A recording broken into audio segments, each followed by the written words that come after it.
राधा माधव जय कुंज बिहारी, जय राधा माधव जय कुंज बिहारी, जय गोपी जन बल्लभ जय गिरिवर धारी, जय गिरिवर धारी, यशोदानंदन ब्रज जन रंजन, यशोदानंदन ब्रज जन रंजन, यमुना तीरा वनचारी, यमुना तीरा वनचारी, जय राधा माधव जय कुंज बिहारी, हरे कृष्णा कृष्णा कृष्णा हरे हरे, हरे राम राम राम हरे हरे, हरे कृष्णा कृष्णा हरे हरे, हरे राम राम हरे हरे, हरे कृष्णा कृष्णा हरे हरे, हरे राम राम हरे हरे, गोविंद बोलो हरि गोपाल बोलो, गोविंद बोलो हरि गोपाल बोलो, राधा रमन हरि गोविंद बोलो, राधा रमन हरि गोविंद बोलो, जय राधा माधव राधे, जय राधा श्याम सुंदर राधा श्याम सुंदर राधे, जय राधा मधुसूदन राधे, जय राधा कुंज बिहारी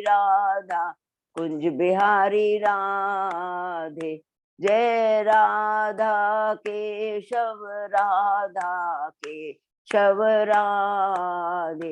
जय राधा गोविंद राधे, जय राधा रस बिहारी राधे, जय जगन्नाथाय बलदेवा जय सुभद्रा, जय गौरानिताय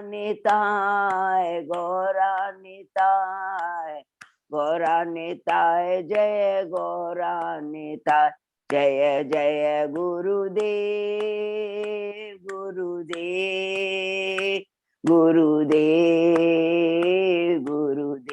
जय जय प्रभुपाद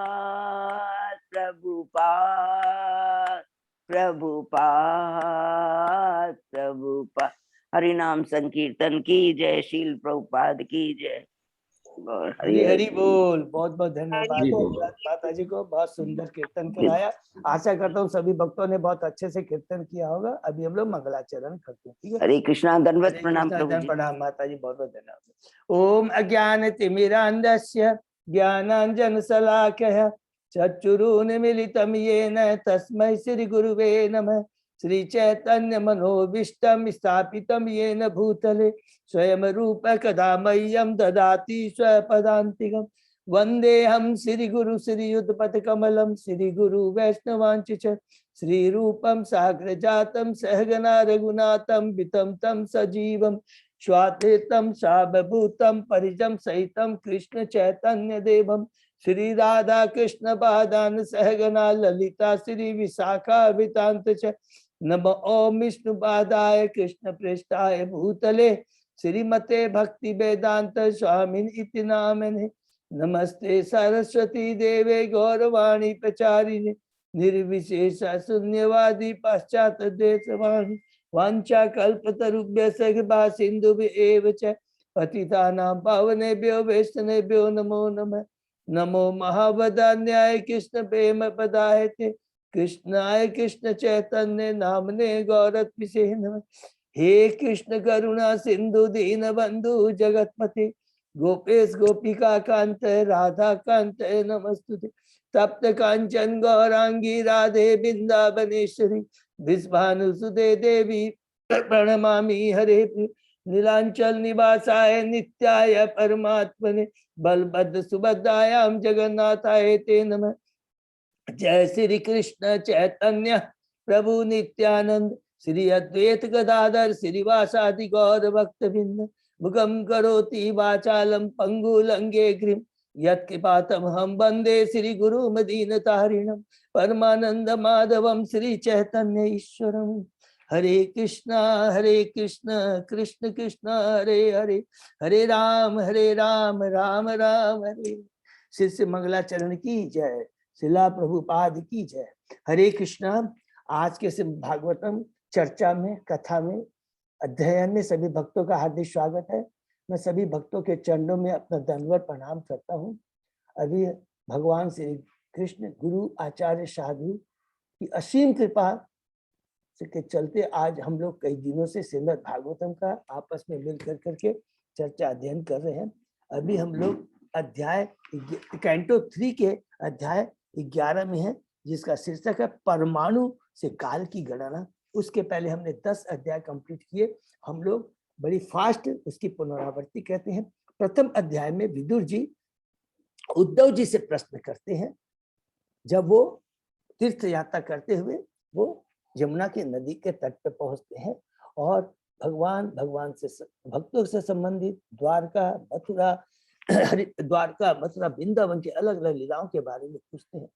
और इस प्रश्न का उत्तर में उद्धव जी उत्तर देते हैं। जो अध्याय है 2 भगवान का स्मरण, और उसके अंदर में उद्धव जी बहुत डिटेल में भगवान की जो वृंदावन में लीला उसका वर्णन करते हैं। और उसके बाद में उद्धव जी आगे बढ़ते हैं। तीसरा अध्याय वृंदावन के बाहर की अलग अलग भगवान की लीला है। कंस वध से लेकर के भगवान ने अंत में सब सारे जब कार्य पूरे हो जाते हैं, द्वारका में रहते हुए यदुवंशियों को किस प्रकार इस भौतिक जगत से पलायन करवाया। और उसके बाद हम 4थे अध्याय में प्रवेश करते हैं, जिसमें शीर्षक है विदुर जी का मैत्रेय मुनि के पास में जाना, जिसमें भगवान अपनी लीला समाप्त करने के बाद में सरस्वती नदी पर पहुंचते हैं और वहां पर उद्धव जी और मैत्रेय मुनि भी पहुंचते हैं। और भगवान उद्धव जी को देख कर कितने प्रसन्न होते हैं। एक भक्त को देखकर भगवान की कितना प्रसन्नता होती है। इसमें कितना सुंदर उजागर हुआ है, जो कि उद्धव जी विदुर जी को बताते हैं कि भगवान मुझे देखकर कहते हैं कि अरे तुमने मेरी संगति की याचना की थी, वो तुम्हारी आज इच्छा पूरी हुई है। और तुम्हें मैं जो दिव्य ज्ञान दूंगा वो भगवद गीता में अर्जुन को ये ज्ञान तुम बद्रिकाश्रम में जाकर के ऋषि मुनियों को देना। ये कह कर करके उद्धव जी समाप्त करते हैं। और इधर विदुर जी कहते हैं कि हे उद्धव जी, मुझे आप दिव्य ज्ञान प्रदान कीजिए। उद्धव जी कहते हैं कि ये ज्ञान तुमको स्वयं मैत्रेय मुनि, जो कि हरिद्वार में गंगा नदी के तट पर बैठे हुए, उनसे जाके आप पूछिए।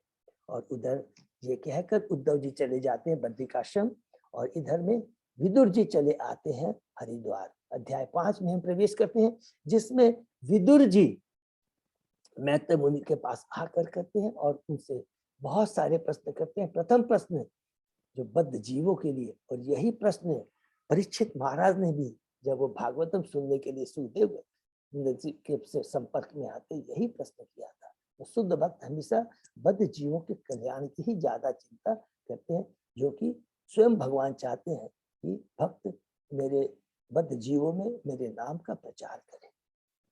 स्वयं चैतन्य महाप्रभु ने आकर कर करके इस कलयुग में नाम संकीर्तन का प्रचार किया। और चाहे जारे देखो तारे कहो कृष्ण उपदेश, हमारा आज्ञा गुरु हो तारे एवं देश।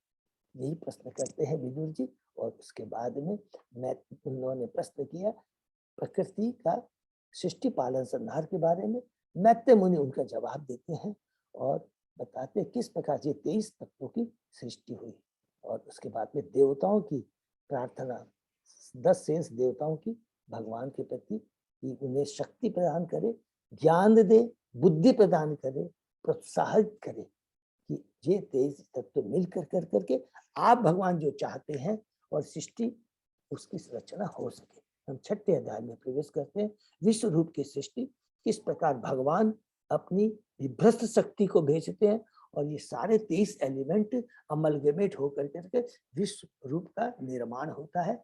इस तरह के 3 भुवन के बारे में हुआ और उसके बाद में वर्णाश्रम धर्म के बारे में वर्णन आता है। और अंत में यहाँ पर मैत्रेय मुनि कहते हैं कि भगवान की जो ये विराट रूप है ये साधारण नहीं है, ये दिव्य विराट रूप है। इसको हम बद्धजीव माप नहीं सकते हैं। और यहाँ पर ही सर्ग का जो वर्णन है समाप्त होता है। हम 7वें अध्याय में प्रवेश करते हैं। सर्ग का पूरा डिटेल में सुनने के बाद में मैं विदुर जी और अन्य प्रश्न करते हैं।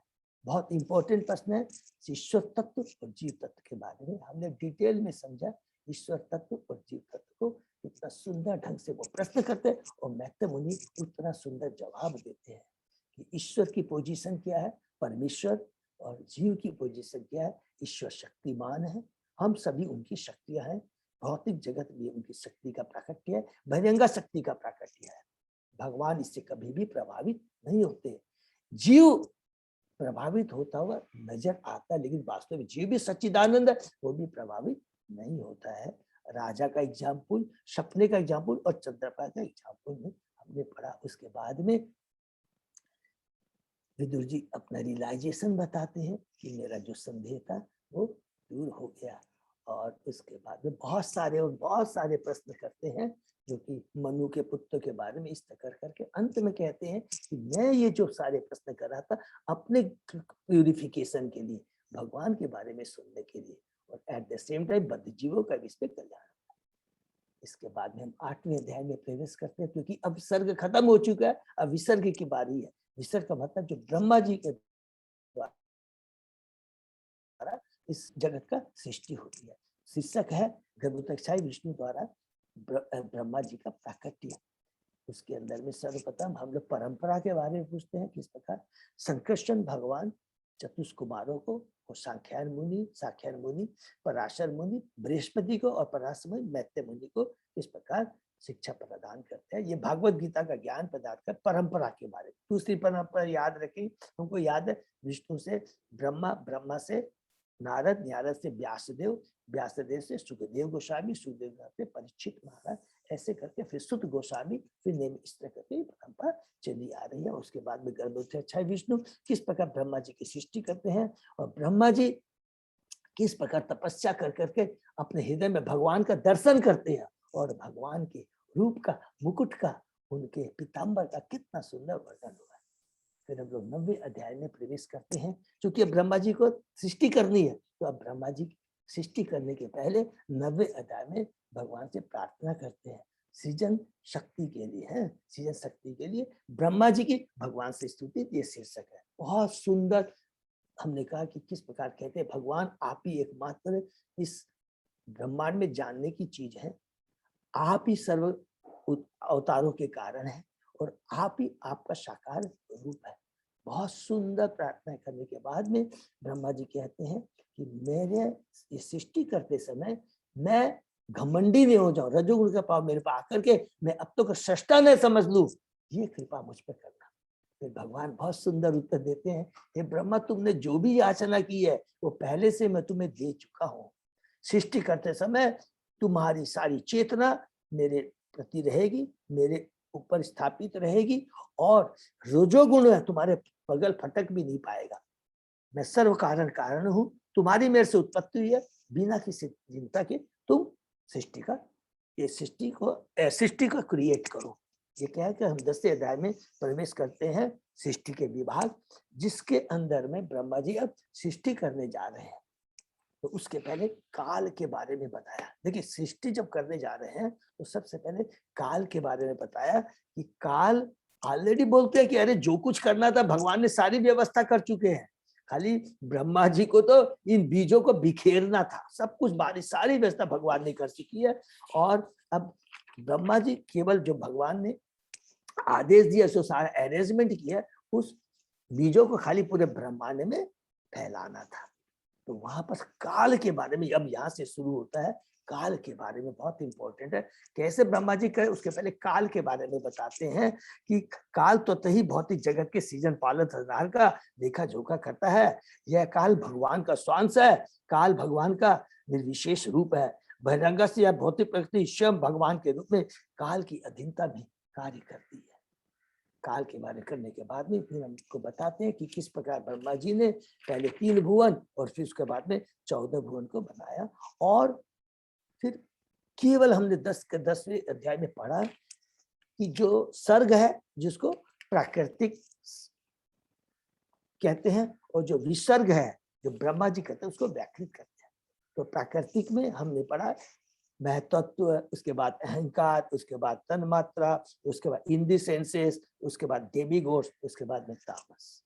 ऐसे ऐसे जो कि हमने चार्ट पढ़ा था उसी को एक अलग तरीके से यहाँ पर प्रेजेंट किया गया है। इसलिए उसको 6 तरह की सर्ग अर्थात प्राकृतिक सृष्टि कहा गया है। और 4 तरह की जो ब्रह्मा जी ने किया जिसको विसर्ग कहते हैं, वैकृतिक, जिसके अंदर हमने पढ़ा कि अलग अलग प्लैंट्स कई तरह के होते हैं, कोई ऊपर की तरफ जाते हैं, कोई हॉरिजेंटली जाते हैं, कोई नीचे की तरफ जाते हैं। इसका डिटेल में और आगे हमको भी वर्णन मिलेगा। उसके बाद में जानवरों के बारे में, लोअर स्पेसीज के बारे में, एनिमल, उसके बाद में मनुष्य के बारे में हमको सब याद है। 4 लाख तरह की मनुष्य योनियां होती है। और फिर देवताओं के बारे में करके हम लोग समाप्त करते हैं 10वां अध्याय।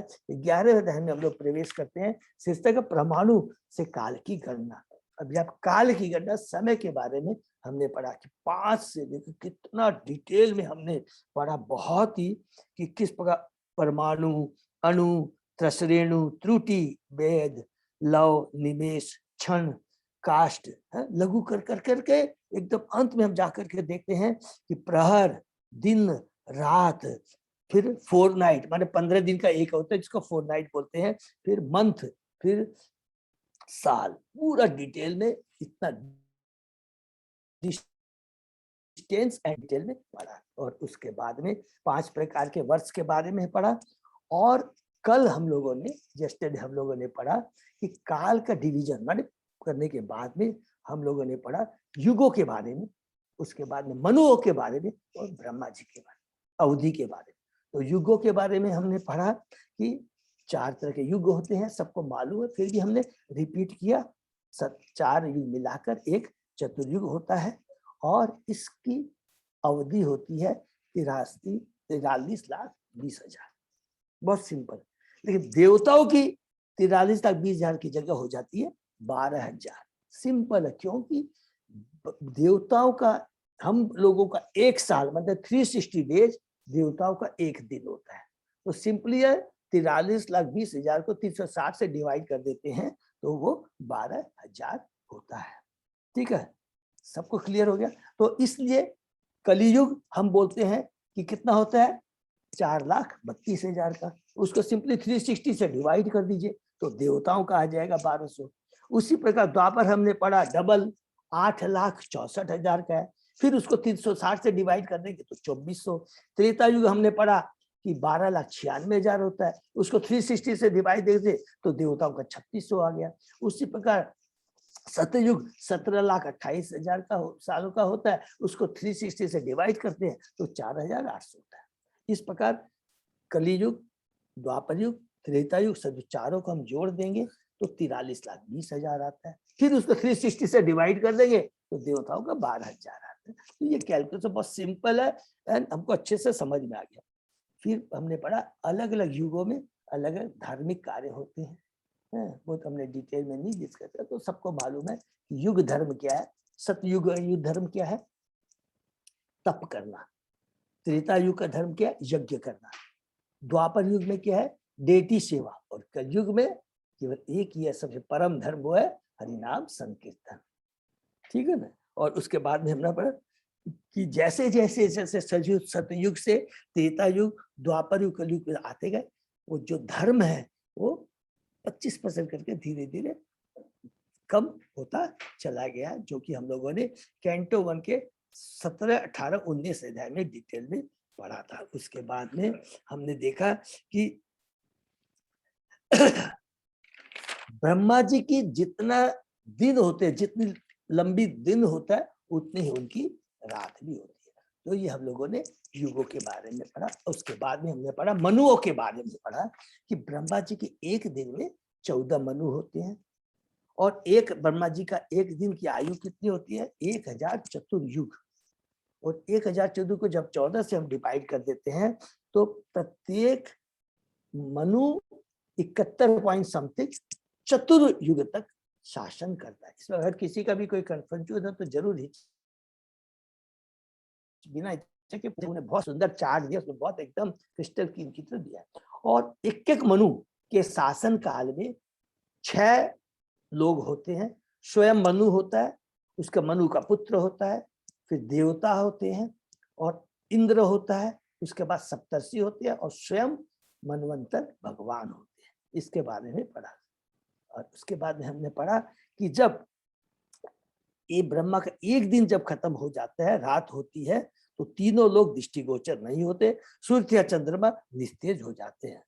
और उसके बाद में संकर्षण भगवान के मुख से जो अग्नि निकलती है, उस समय क्या होता है? स्वर्ग लोक के जो ऊपर के होते हैं, महरलोक, जनलोक, तपलोक और ब्रह्मलोक। तो महरलोक के लोग क्या है, जिसमें भृगु मुनि है, वो लोग ऊपर के लोक में चले जाते हैं, जिससे वो जो जितनी गर्मी है उसके बारे में पढ़ा। ठीक है। उसके बाद में हमने पढ़ा कि जब रात होती है उस समय क्या होता है? भगवान गर्भोदकशायी विष्णु अनंत माने गर्भोदकशायी सागर में अंत शेष के ऊपर लेटे जाते हैं। ये पढ़ा।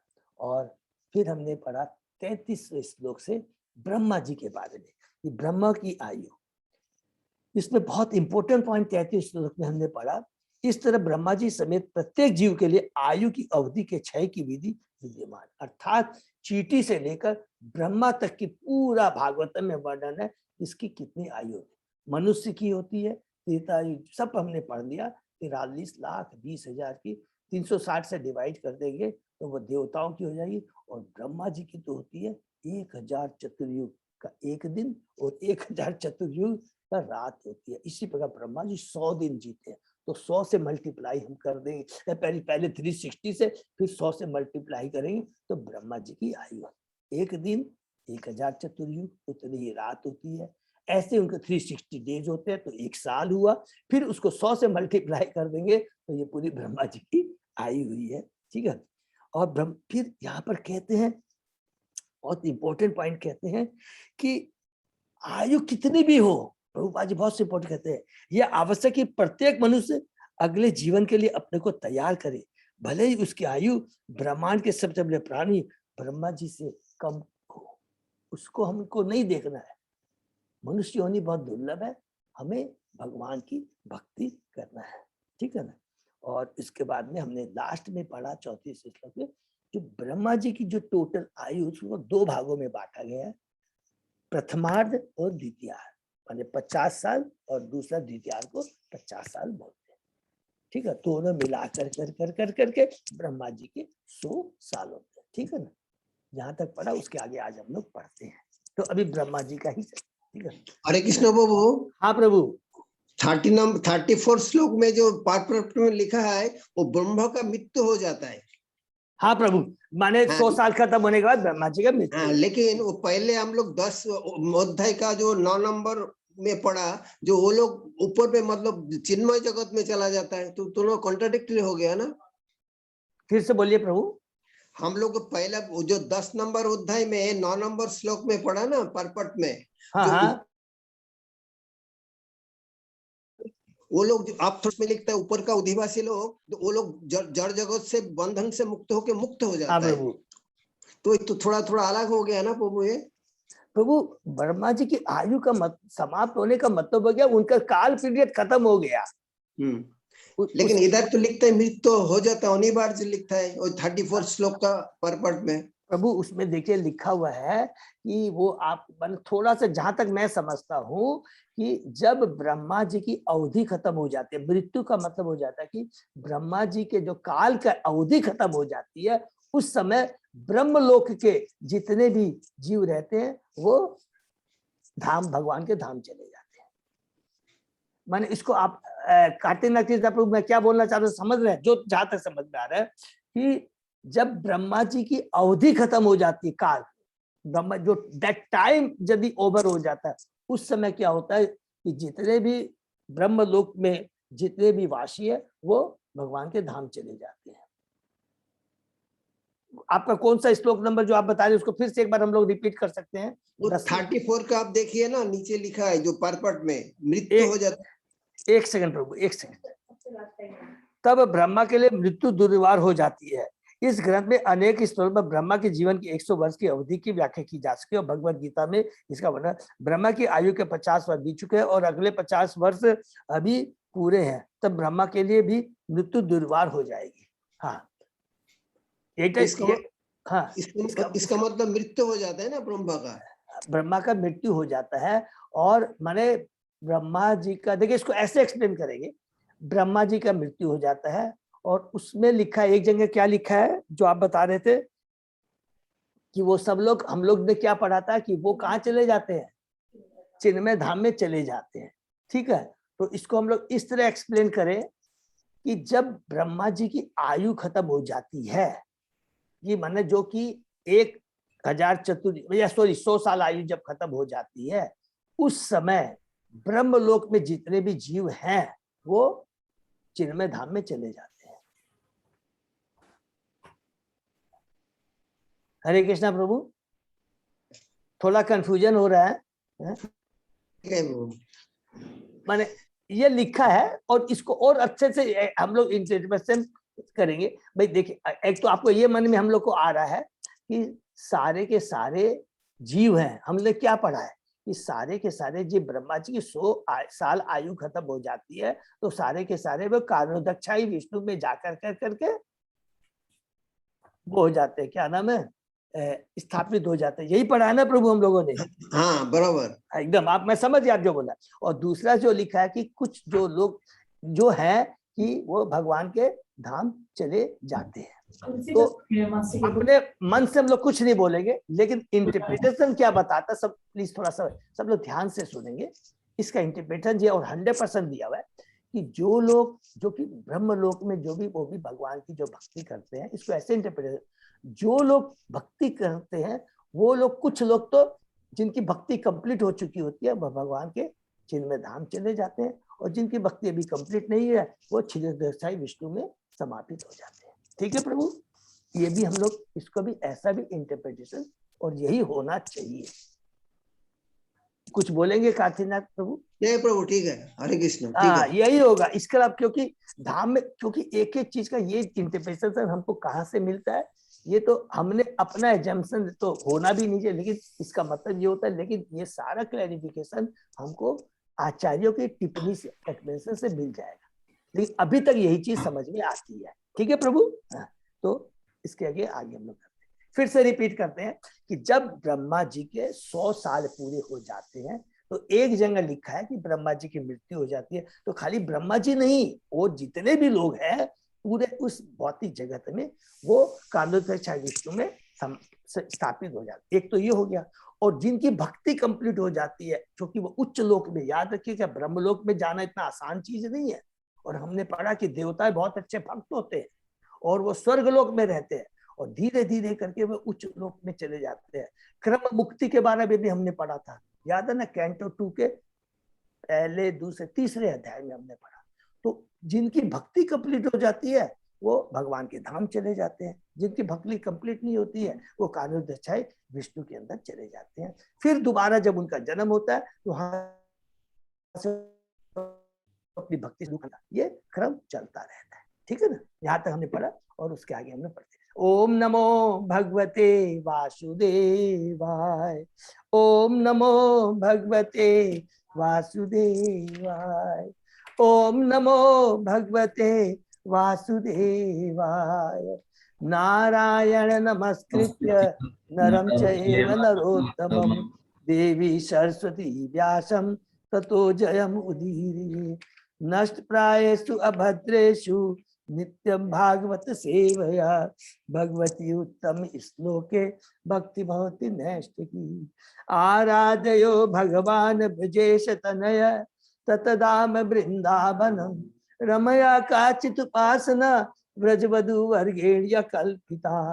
श्रीमद्भागवतम प्रमाणम अमलम प्रेमापुमर्तो महान श्री चैतन्य महाप्रभो मतम इदम तत् आदरो न पर। हरे कृष्णा कृष्ण कृष्ण हरे हरे हरे राम राम राम हरे हरे। श्लोक कैंटो 3 अध्याय 11 श्लोक नंबर 35 35 प्रभु ठीक है। Thank you so much.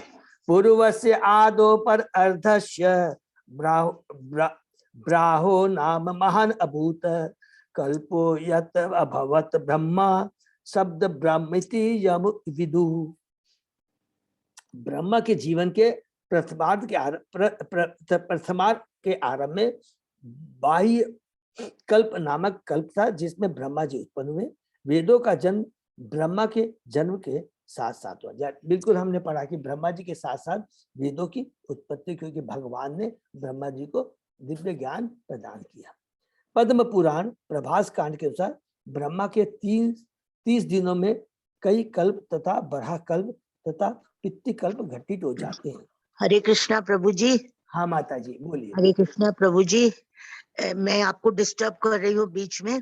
बोलिए माता जी। मेरा बेटा ना थोड़ा सीरियस है, हॉस्पिटलाइज्ड है, उसको ब्रेन हेमरेज हुआ है। तो उसके लिए क्या मंदिर में कोई स्पेशल पूजा हो सकती है? हाँ माता जी बिल्कुल हो सकती है, बिल्कुल हो सकता है, क्यों नहीं हो सकता।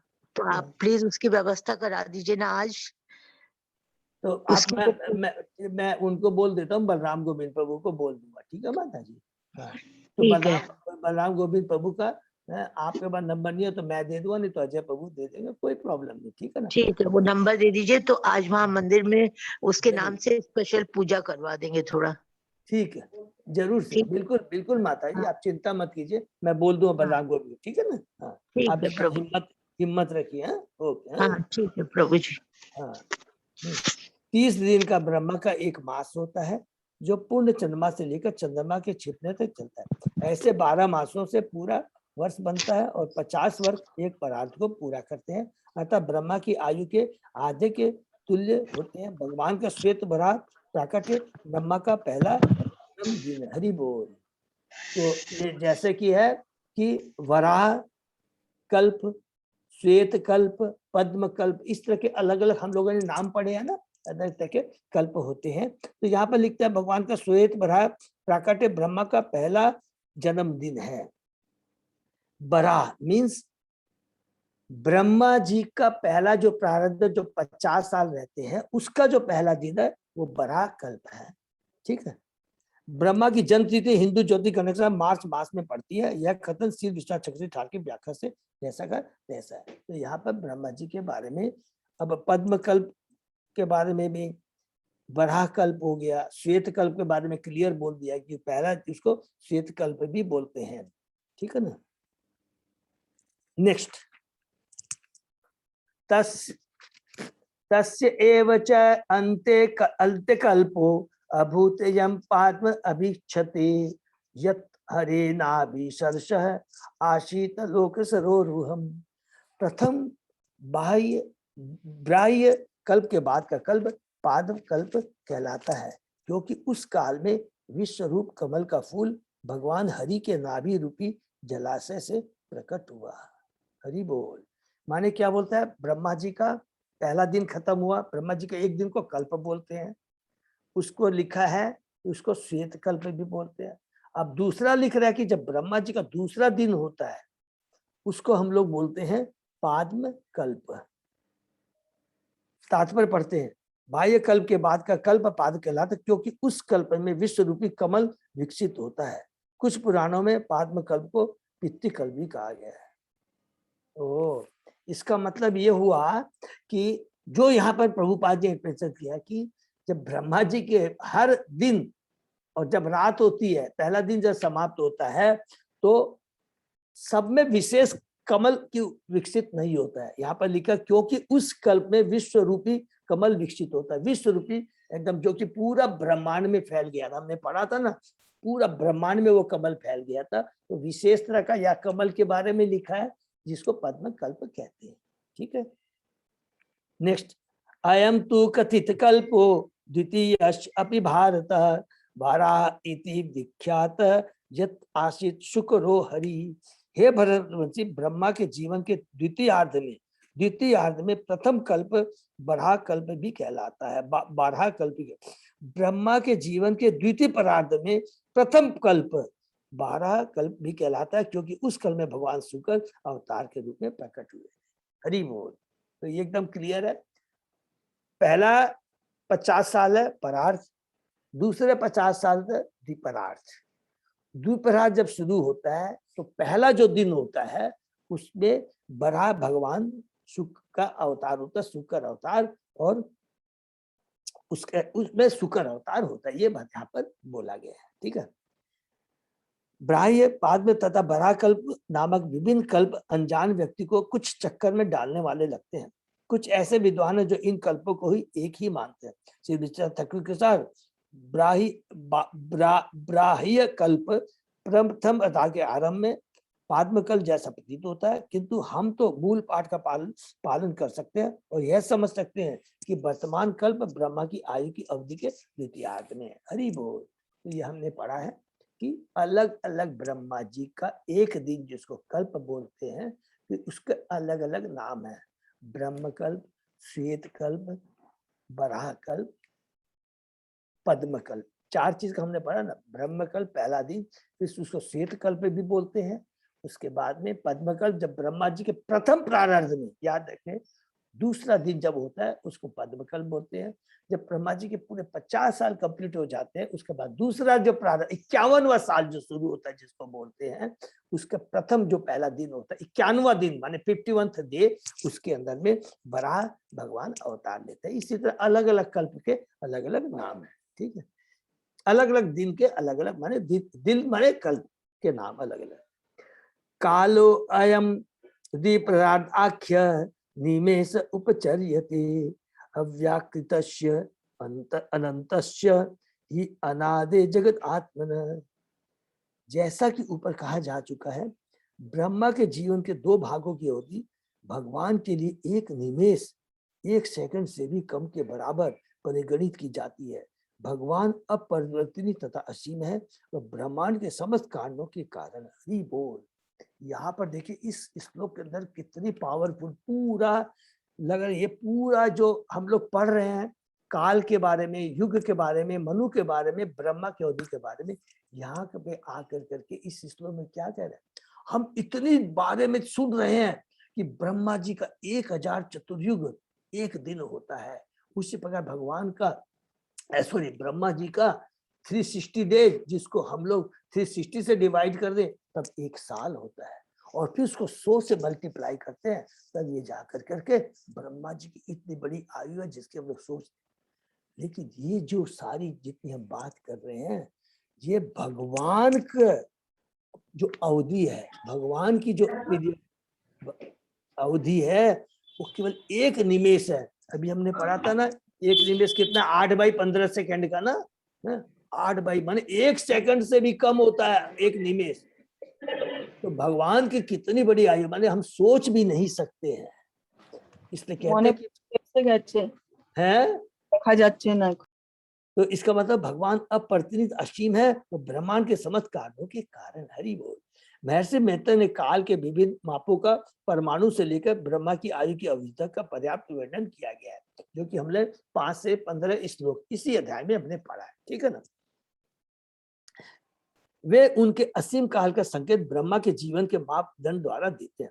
ब्रह्मा की पूरी आयु की गणना भगवान के काल के 1 सेकंड से भी कम है, क्योंकि 8/15 है, और वह ब्रह्म संहिता में इस प्रकार बतलाई गई है। यस एक दिवसित कालम अथा अवलंबय जीवंती लोम विलजा जगदंड नाथा विष्णु महान सई यस्य कला विशेषो गोविंदमादि पुरुषम तमहम भजामि। मैं समस्त कांड का भगवान गोविंद की पूजा करता हूँ, जिनका स्वांश महाविष्णु है। असंख्य ब्रह्मांडों के सारे प्रधान ब्रह्मागण उनके एक श्वास में लगने वाले समय की शरण ग्रहण करके जीवित रहते हैं। हरि बोल। भगवान एक जो महाविष्णु श्वास लेते हैं, असंख्य तो उनसे ब्रह्मांड निकलते हैं, और असंख्य ब्रह्मांड में असंख्य ब्रह्मा होते हैं, और असंख्य ब्रह्मा अलग अलग मुख वाले होते हैं। और एक एक ब्रह्मांड में जो ब्रह्मा होती है उसकी आयु हमने पढ़ी है कि 1000 माने पूरा जो हमने पढ़ा है कि एक दिन 1000 चतुर्युग का, वो ऐसे 360 से मल्टीप्लाई पर 1 साल, और फिर 100 से मल्टीप्लाई करते तो उनके 1 साल। और इतनी बड़ी आयु भगवान की जो एक श्वास है, एक निमेष अर्थात 1 सेकंड से भी कम के बराबर है। तो सोच सकते हैं, इसीलिए कहा कि भगवान अपरितृण तथा शिव है। तो यहाँ पर हमने जो पढ़ रहे हैं पूरा विसर्ग के बारे में, ये भगवान की ग्लोरीफाई करता है, भगवान को ग्लोरीफाई करता है, भगवान कितने महान है। निर्विशेषवादी भगवान के स्वरूप पर विश्वास नहीं करते, अतः वे भगवान के शयन करने पर विश्वास नहीं करते। उनका विचार अल्प ज्ञान से उत्पन्न है। वे हर वस्तु की गणना मनुष्य की क्षमता के रूप में करते हैं। हरि बोल। हम अपनी मनुष्य की क्षमता उसके बारे में सोचते हैं, जबकि हमने कहा कि हमारी जो इंद्रियां हैं, हमारे में पहले तो 4 दोष हैं, और दूसरा चीज कि हमारी इंद्रियां भौतिक है, जो कि भगवान आध्यात्मिक है। उनके बारे में हम भौतिक इंद्रियां कैसे सोचते हैं, इसलिए भगवान को क्या क्या अदोक्ष कहा गया है। अदोक्ष, जो भौतिक इंद्रियों से हम भगवान को नहीं समझ सकते। वे सोचते हैं कि ब्रह्म का अस्तित्व सक्रिय मानव जीवन के सर्वथा विपरीत है। क्योंकि मनुष्य की इंद्रिया होती है, अतः ब्रह्म इंद्रिय अनुभूति से विहीन होगा। क्योंकि मनुष्य के स्वरूप है, अतः ब्रह्म स्वरूप के विहीन होगा। अर्थात जो मनुष्य है उसका उल्टा होगा, माने भगवान का बताते हैं। मनुष्य का स्वरूप है तो भगवान का स्वरूप नहीं है, मनुष्य की इंद्रिया है तो भगवान की इंद्रिया नहीं होगी। क्योंकि मनुष्य सोता है तो ब्रह्म को नहीं सोना चाहिए। किंतु श्रीमद् भागवत ऐसे निर्विशेषवादियों से सहमत नहीं। यहाँ पर स्पष्ट कहा गया है कि परमेश्वर योग निद्रा में शयन करते। हमने पढ़ा था गर्भ सागर में शेषनाग के ऊपर भगवान योग निद्रा में सोते हैं जब ब्रह्मा की रात होती है, और वो दिव्य होती है, भगवान की अंतरंगा शक्ति के माध्यम से होती है, योग माया के माध्यम से। यहाँ पर स्पष्ट कहा गया कि परमेश्वर योग निद्रा में शयन करते हैं, जैसा पहले कहा चुका है। क्योंकि वे सोते हैं अतः स्वाभाविक है कि वे श्वास लेते होंगे। हरि बोल। और ब्रह्म संहिता इसकी पुष्टि करती है कि उनके श्वास लेने की अवधि में असंख्य ब्रह्मा जन्म लेते तथा मरते हैं। श्रीमद् भागवत से ब्रह्म संहिता में पुण्य मतक्य नित्य काल कभी भी ब्रह्मा के जीवन के साथ नष्ट नहीं होता, यह चलता रहता है। किंतु भगवान को नियंत्रित करने की इसमें कोई क्षमता नहीं है, क्योंकि भगवान काल के नियंत्रक है। ये जितनी भी बातें कही है ये चींटी से लेकर ब्रह्मा तक एप्लीकेबल है, लेकिन भगवान के धाम के ऊपर एप्लीकेबल नहीं है। वहां काल प्रभावित नहीं हो सकता कि स्वयं भगवान काल है। स्वयं काल भगवान का निर्विशेष रूप है, जो अभी हमने जस्ट पढ़ा है। इसमें 10वें अध्याय में हमने पढ़ा है। किंतु इसका नियंत्रण कार्यकलाप पर नहीं होता। काल असीम है और आध्यात्मिक जगत भी असीम है, क्योंकि वहां पर हर वस्तु परम स्तर पर विद्यमान रहती है। नेक्स्ट, कालो अयम परमाणु आदि द्विपरार्ध अंत ईश्वर न एव ईश्युतम प्रभु भूमन ईश्वर धाम मानिनाम। नित्य काल निश्चय ही परमाणु से लेकर ब्रह्मा की आयु के परार्थों तक के विभिन्न आयामों का नियंता है, किंतु तो भी इसका नियंत्रण ब्रह्म द्वारा माने भगवान द्वारा होता है। काल केवल उनका नियंत्रण कर सकता है जो सत्य लोक या ब्रह्मांड के अन्य उच्चतर लोक में देह में अभिमान करने वाले हैं। ठीक है, माने काल का नियंत्रण पूरे माने कहते हैं कि पूरा ब्रह्मांड में, पूरा भौतिक जगत में, पाताल से लेकर ब्रह्म लोक तक। ठीक है, और हमने पढ़ा कि ब्रह्मा जी की भी मृत्यु होती है एक सर्टेन समय के बाद। विकारे सहितो युक्ते विशेष आदि भी आवृत अंडकोशो वही अयम पंचाशत कोटि कोटि विस्तृत। यह दृश्य भौतिक जगत 4 अरब मील के व्यास तक फैला हुआ है, जिसमें 8 भौतिक तत्वों का मिश्रण है, जो 16 अन्य कोटियों में भीतर बाहर निम्नवत रूपांतरित है। बहुत जो कि हमने पढ़ा 23 तत्वों के बारे में, 5 ये तत्व हो गए, 16 में 5 कर्मेंद्रिया, 5 ज्ञानेन्द्रिया, 5 तन्मात्रा और 1 क्या हो गया 15, 16वां क्या हो गया प्रभु? अहंकार, अहंकार हो गया। मन आएगा प्रभु, मन, मन, यस सॉरी राइट, मन। 5 कर्मेंद्रिया, 5 ज्ञानेन्द्रिया, 5 सेंस ऑब्जेक्ट तन्मात्रा और 1 मन, ये 16 हो गए। और 8 ही भौतिक हो गए, पृथ्वी अग्नि जल वायु आकाश, मन बुद्धि अहंकार। जैसा कि पहला कहा जा चुका है, संपूर्ण भौतिक जगत 16 विभाग तथा 8 भौतिक तत्वों का प्रदर्शन है। भौतिक जगत का वैश्विक अध्ययन साक्ष्य दर्शन की विषय वस्तु है। 16 विभागों में 11 इंद्रिया तथा 5 इंद्रिया विषय आते हैं और 8 तत्व स्थूल तथा सूक्ष्म पदार्थ है, जिनके नाम है पृथ्वी अग्नि जल वायु आकाश मन बुद्धि आकाश। ये सभी परस्पर मिलकर संपूर्ण ब्रह्मांड में फैले हुए हैं, जो 4 अरब मील के व्यास में विस्तृत। बाप रे, 4 अरब मील। 1 मील कितना है? हाँ, 1 मील के बराबर। हमारे अनुभव वाले इस ब्रह्मांड के अतिरिक्त अन्य असंख्य ब्रह्मांड है। इनमें से कुछ तो इस ब्रह्मांड से बड़े हैं और वे सभी एक समान भौतिक तत्वों से अंतर्गत एक साथ संकुचित रहते हैं, जिनका वर्णन नीचे दिया। हरि बोल। तो यहाँ क्या लिखा है कि असंख्य ब्रह्मांड है और कुछ ब्रह्मांड एक ब्रह्मांड से ज्यादा बड़े हैं। एक ब्रह्मांड में ब्रह्मा का 4 मुख है, तो दूसरे ब्रह्मांड में 10, 20, 50, 100 करोड़, 10 करोड़, अरब मुख वाले भी ब्रह्मा है, जो कि हम लोग आगे पढ़े। ठीक है। 10 उत्तर अधिके अधिके यत्र प्रविष्ट परम परमाणुवत लक्ष्यते अंतगता च अन्ये कोटि सही अंडराशय। ब्रह्मांडों को आवृत करने वाले तत्वों की परतें पिछले वाले से 10 गुनी अधिक मोटी होती है और सारे ब्रह्मांड एक साथ संपूजित होकर परमाणु के विशाल संयोग जैसे प्रतीत। हरि बोल। तो ब्रह्मांडों को आवृत करने वाले एक एक परत होती है ना, अलग अलग जितने भी तत्वों की परत है, वो पहली परत से दूसरी परत है वो 10 गुनी ज्यादा मोटी होती है। ब्रह्मांडों के आवरण भी पृथ्वी जल अग्नि वायु आकाश के तत्वों से बने होते हैं। ये सबको मालूम, हमने पढ़ा 23 एलिमेंट से ही पूरा ये ब्रह्मांड की सृष्टि होती है, हमने पढ़ा था। और अपने से पहले वाले आवरण की अपेक्षा 10 गुना मोटे होते हैं। ब्रह्मांड का पहला आवरण पृथ्वी है, उसके बाद जग अग्नि वायु आकाश। ब्रह्मांड का पहला आवरण पृथ्वी है और यह ब्रह्मांड से 10 गुना मोटी है। यदि ब्रह्मांड 4 अरब मील आकार का है तो पृथ्वी के आवरण का आकार 4 गुना 10 यानी 40 अरब मील है। यदि बोल। जल का आवरण पृथ्वी के आवरण से 10 गुना मोटा है, माने पहला आवरण दूसरा आवरण से 10 गुना मोटा है। और अग्नि का आवरण जल के आवरण से 10 गुना अधिक है। वायु का आवरण अग्नि के आवरण का 10 गुना और आकाश का आवरण अग्नि से 10 गुना होता है। यह ब्रह्मांड पदार्थ के आवरण के भीतर आवरणों की तुलना में परमाणु जैसा प्रतीत होता है। और ब्रह्मांडों की संख्या उन लोगों को भी ज्ञात नहीं है जो ब्रह्मांडों के आवरणों का अनुमान लगा सकते हैं। तो इसका हम लोग डिटेल में वर्णन करेंगे। पूरा ब्रह्मांड है, 10 एक एक आवरण है, पृथ्वी अग्नि जल वायु आकाश, एक एक आवरण जितना मोटा है। दूसरा जो आवरण उसका 10 गुना, फिर तीसरा माने 10 गुना 20 गुना 30 गुना करके इस तरह अलग अलग आवरण के बारे में कहा गया। तत्आयु अक्षरम ब्रह्म सर्व कारण कारणम विष्णु धाम परम साक्षात पुरुषस्य महात्मन।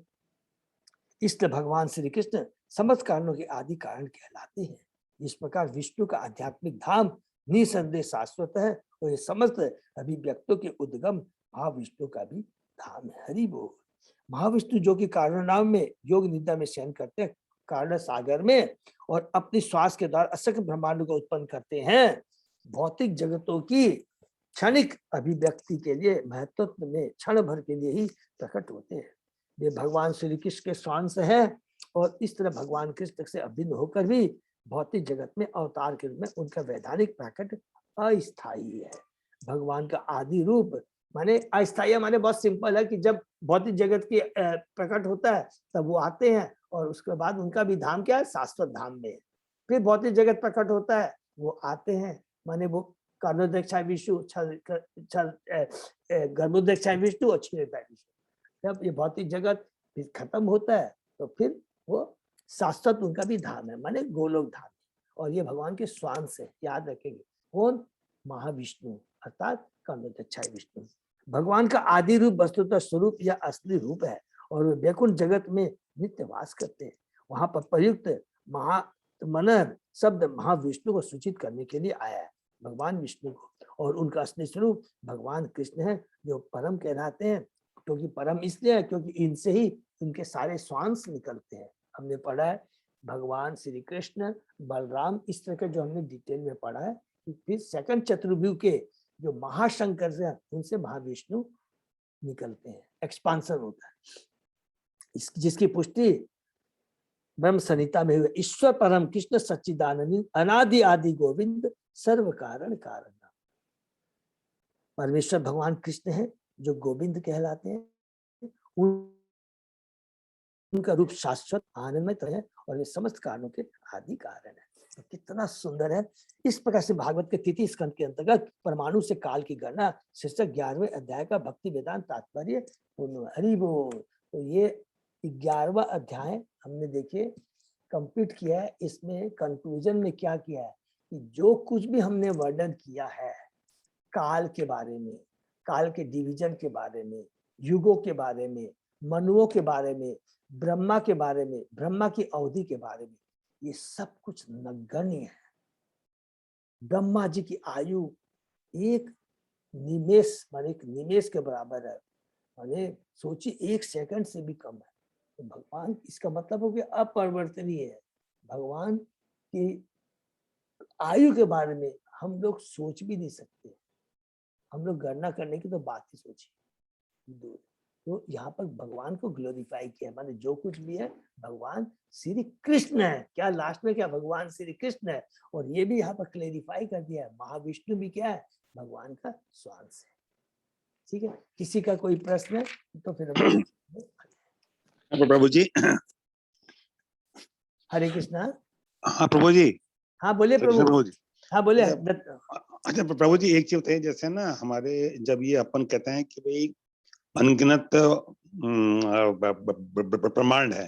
हाँ प्रभु, अनगिनत ब्रह्मांड है। हाँ प्रभु। तो प्रभु जी जैसे अभी ये कंसेप्ट क्या, जैसे हम कहते हैं कि भाई हमारे ब्रह्मांड में अनेकों आकाश गंगाएं हैं। तो ये ब्रह्मांड ये आकाश गंगा को बोल रहा है या ब्रह्मांड को ही बोल रहा है? नहीं समझा प्रभु आपका प्रश्न में। प्रभु जी जैसे ना हमारे जो ये जो यूनिवर्स जिसको हम बोलते हैं, हाँ, ये पूरा ब्रह्मांड जिसके अंदर 14 भुवन है, जिसको हम लोग 3 लोग बोलते हैं, राइट? हाँ। प्रभु जी ये तो बिल्कुल ठीक है मौलाना जी। हाँ, अब हाँ। ये यूनिवर्स के अंदर अगर अपन देखें तो इसके अंदर अनगिनत आकाश गंगाएं हैं। हाँ। जैसे ना जैसे हमारा जो हम पृथ्वी जिस उसमें है तो वो मिल्की वे जिसको बोलते हैं ना हम लोग, मिल्की वे बोलते हैं उसको हम। हाँ, मिल्की माने मिल्की वे। हम जिस आकाश गंगा के अंदर हैं, हाँ हाँ, हमारी पृथ्वी जिस आकाश गंगा में है, हम उसको मिल्की वे बोलते हैं उसको। माने आपका मतलब है कि अभी हम जिस ब्रह्मांड में हैं उसकी बात कर रहे हैं आप? प्रभु जी मेरा यही मेरा जो कंफ्यूजन है। हाँ। ठीक है जी, मेरा कंफ्यूजन क्या है कि हम साइंस की भाषा में जो है ना यूनिवर्स के अंदर अनगिनत, मतलब यानी कि अनगिनत आकाश की गंगाएं हैं। हाँ। तो अब ये भागवतम में जिस ब्रह्मांड को रेफर किया गया है, हाँ। वो ये यूनिवर्स के बारे में बोल रहा है या आकाश गंगा के बारे में बोल रहा है? उस यूनिवर्स के बारे में बोल रहा है प्रभु, इस यूनिवर्स के बारे में बोल रहा है। अभी हम लोग जो बात कर रहे हैं यहाँ पर, हमने थोड़ी देर पहले पढ़ा कि जिस हम ब्रह्मांड की बात कर रहे हैं ऐसे असंख्य ब्रह्मांड है। हाँ, तो नेचुरली है, तो जितने असंख्य ब्रह्मांड है, अखंड मिल्की वे, अखंड सूर्य है, अखंड असंख्य चंद्रमा है, सब कुछ असंख्य है प्रभु। असंख्य ब्रह्मा है, सब कुछ असंख्य है, सब में 14 भुवन है। ठीक है प्रभु, चलिए मैं फिर कई बात करता हूँ आपसे इस बारे में। ठीक है ना प्रभु। और आपका शायद दूसरा प्रश्न हो सकता है मैं नहीं समझ पाया हूँ, तो अगर और किस कोई बात नहीं। हरे कृष्णा प्रभु जी, मैं बोलूं? हाँ बोलिए माता जी, अर्चना हम माता जी कुछ हाँ, बोलना जा रही है। ये मिल्की वे प्रभु जी, मतलब कि हम लोग के ब्रह्मांड का में एक बहुत छोटा हिस्सा हुआ, क्योंकि यहाँ पे 14 भुवन है, तो हम लोग तो पृथ्वी को ही देख, हम तो खाली भुवन ये देख भू अक्षर को देख पा रहे हैं, और 14 भुवन है, तो इसी में मिल्की वे आता है। बहुत छोटा चीज हुआ मिल्की वे, वो हर यूनिवर्स में है।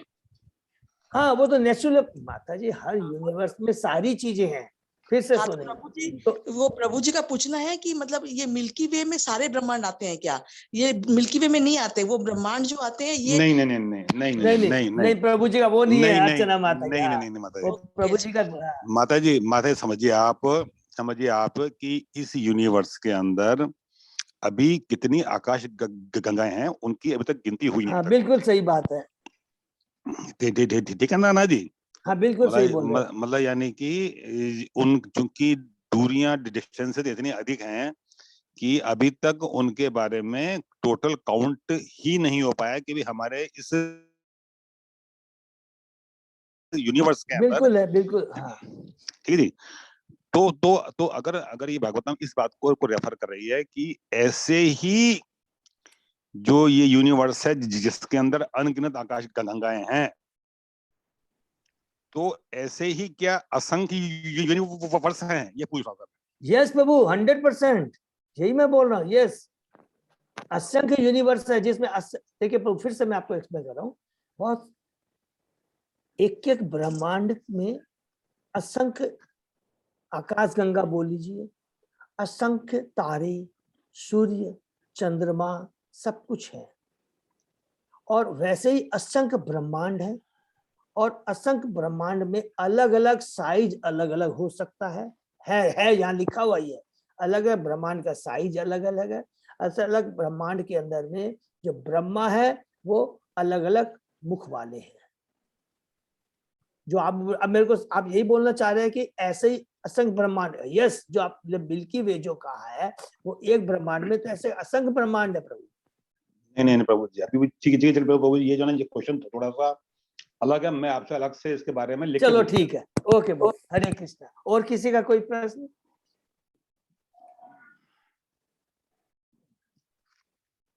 तो हम लोग यहीं पर फिर विराम देते हैं। किसी का अगर कोई प्रश्न है। सूर्य, चंद्रमा, तारे सब मिला के ही तो मिल्की वे बोलते हैं ना? नहीं माता जी, नहीं इस मिल्की वे के अंदर भी जितने तारे या जो भी हैं उनकी भी गिनती संभव नहीं है। हाँ बिल्कुल सही बात है प्रभु। ठीक है, यानी कि एक आकाश गंगा के अंदर कितने तारे हैं उनकी भी गिनती पॉसिबल नहीं है। बिल्कुल सही बात है। तो अब ऐसी मतलब यानी कि अरबों या मतलब करोड़ों तारों के साथ में एक आकाश गंगा बनती है, और ऐसे ही अनगिनत आकाश गंगाओं से एक यूनिवर्स बनता है। हाँ ठीक है ना जी? बिल्कुल एकदम सही है प्रभु। तो अगर हम ये क्योंकि देखिए इसके अंदर एक जगह, जैसे अभी आपने कहा कि भाई उसकी जो यूनिवर्स या जो भी है, इसकी जो वो है, ये 4 अरब मील है। हाँ ठीक है ना जी? बिल्कुल सही है प्रभु, जो लिखा भागवत में। ठीक है, मैं हाँ। बिल्कुल मैं भी उससे जा रहा हूँ मैं। हाँ प्रभु। ठीक है जी। तो फिर हाँ। इससे ये मतलब थोड़ा सा एक कंफ्यूजन होता है कि क्या? जब हम कि ये जो 4 अरब मील की जिसकी हम बात कर रहे हैं ये, तो इसके अंदर तो मतलब हम एक जो साइंस की भाषा में हम लोग जो बात करते हैं, तो इसके अंदर आकाश गंगाएं हैं। हाँ बिल्कुल है। जो मतलब एक आकाश गंगा करोड़ों तारों का एक समझ जो है मतलब वो ग्रुप है। ठीक है ना जी? हाँ प्रभु। और ऐसे ही मतलब अनगिनत आकाश गंगाओं में एक आकाश गंगा है जिसका नाम मिल्की वे है, जिसके अंदर मतलब हमारा जो ये सौर मंडल है वो उसमें आता है। ठीक है ना जी? हाँ प्रभु। तो फिर इससे ये होता है कि भाई यहाँ पर भागवतम में हम जिस ब्रह्मांड की, अनगिनत ब्रह्मांड की हम जो बात कर रहे हैं, तो ये आकाश गंगा को रेफर कर रहा है या यूनिवर्स को रेफर कर रहा है? ब्रह्मांड यूनिवर्स तो प्रभु इंग्लिश वर्ड हो गया, यूनिवर्स माने ब्रह्मांड तो। हाँ नहीं, मैं वही हाँ। कहना चाह रहा हूँ हाँ। मैं कि लेकिन जब उन्होंने ब्रह्मांड की उन्होंने जो लंबाई है हाँ कि भी वो कितने एरिया में फैला हुआ है, तो उन्होंने कहा भी 4 अरब मील में फैला हुआ है। पूरा ब्रह्मांड पाताल से लेकर के पूरा ब्रह्मलोक तक। ठीक है ना जी? हाँ प्रभु। ये एक ब्रह्मांड हुआ क्या? हाँ माता जी, ये एक ब्रह्मांड हुआ, ऐसे असंख्य ब्रह्मांड है। प्रभु जी का कहना है कि मिल्की वे में माने ये आकाश गंगा में ब्रह्मांड है ना, ब्रह्मांड में आकाश गंगा है? ना मामा नहीं मामा मत आप छोड़ दीजिए उसको आप। मैं इसको लिख के वो पूछता हूँ आपको मैं इसको। ठीक है प्रभु, ओके प्रभु, लिख के बोलता हूँ, ठीक है। ठीक है प्रभु, थैंक यू। हरे कृष्णा। तो हम लोग यहीं पर विराम देते हैं, ठीक है ना? हरे कृष्णा। हरे कृष्णा। सही भक्तों का बहुत धन्यवाद। और अजय प्रभु कोई भी अनाउंसमेंट है कुछ प्रभु? अनाउंसमेंट नहीं, हम लोग विमला माता जी बोली तो उसके लिए उनके लड़के के लिए एक बार हरे कृष्ण महामंत्र के साथ यस, बहुत सुंदर। तो अभी जैसे सब लोग वो छेले बोलते ब्रेन हमारे जैसे होते हैं पूछो बीते हो। तो जैसे बिमला माता जी के अभी से माता जी ने बताया, तो हम लोग सब लोग मिल करके एक बार माता जी के पुत्र के लिए उसकी फास्ट रिकवरी के लिए हम लोग हरे कृष्ण महामंत्र का बोलेंगे, ठीक है ना? सब लोग अपने को अनम्यूट करके हरे कृष्णा हरे कृष्णा कृष्ण हरे हरे राम राम राम हरे हरे हरे कृष्णा भगवान हरे राम राम राम। आप लोग अपना 3-4 घंटा बिमला माता जी हरे राम हरे कृष्णा। तो हम लोग यहीं पर विराम देते हैं, ठीक है? हरे कृष्ण। अजय प्रभु आप मेरे को उनका बलराम गोविंद प्रभु का नंबर व्हाट्सएप कर दीजिएगा। आपको व्हाट्सएप कर देता हूँ और प्रभु जी बात भी कर लेंगे। तो मैं बात भी कर लूँ, है आप एकदम चिंता मत कीजिए। फिर मैं उनसे बात कर लूंगी। वो प्रार्थना कर देंगे, वहाँ पे प्रार्थना कर देंगे मंदिर में। माता जी एकदम घबराइए मत, पूजा भी करवा देंगे। और बलराम गोविंद प्रभु, और आप उनसे भी अगर और भी कुछ पूछना हो तो आप पूछ लीजिएगा, मैं उनको बोल देता हूँ, ठीक है ना? बिमला माता जी एक बार है ना, मेरी भाभी के भी ब्रेन हेमरेज हुआ था, तो एक बार जरा मेरे से फोन में बात करिएगा, हम उनसे बात करवा देंगे आपकी। वो एकदम ठीक हो गई है। वो जिस हॉस्पिटल में थी, जिन डॉक्टर से इलाज कराई थी ना, मैं एक बार जरा बता दूंगी, उससे न्यूरो सपोर्ट साइंस मिल में जाएगा आपको। न्यूरो साइंस में है। हाँ ठीक वो है, उसी में थी माता जी। बहुत बढ़िया अच्छा। हॉस्पिटल, आप टेंशन मत लीजिए, ठीक होके आएंगे आपके बेटे जी। एकदम हम लोग का पूरा प्रार्थना है आपके साथ में, हरि एकदम ठीक हो बोल। जाएंगे। मेरी भाभी एकदम ठीक हो गई है, बहुत अच्छा हॉस्पिटल में है। ठीक है, थैंक यू इंदिरा माता जी। बहुत आप एकदम चिंता मत कीजिए, ठीक है बिमला माता जी? हरे कृष्ण। अच्छा ठीक है। हरे कृष्णा प्रभु, दंडवत प्रणाम। दंडवत प्रणाम। प्रभु जी दंडवत।